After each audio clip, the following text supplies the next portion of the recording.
Railway की परीक्षा में पूछा गया डाइस का यह बहुत ही बढ़िया सवाल है। जब लेटर वाला आता है डाइस तो बच्चे सॉल्व नहीं कर पाते हैं। आपको इतना बेहतरीन तरीका बताऊंगा कि किसी एक सवाल से आप डाइस के सभी सवालों को सॉल्व कर ले जाओगे, लेकिन मेरी बात को आप ध्यान से समझिएगा।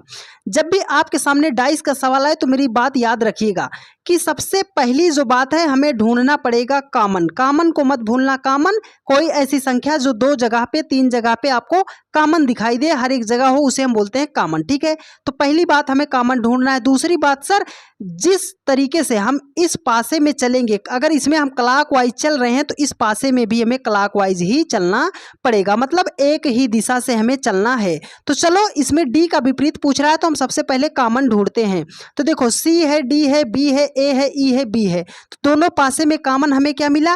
बी कॉमन मिल गया। तो इस बी को पकड़ते हैं और क्लॉकवाइज ऐसे चलते हैं। ठीक है, चलो बी पे चले। बी के बाद हम कहाँ पहुंचे? सी पे पहुंचेंगे। ऐसे चल रहे हैं तो सी के बाद कहाँ पहुंचेंगे? डी पे पहुंचेंगे। कहाँ पहुंच गए? डी पे।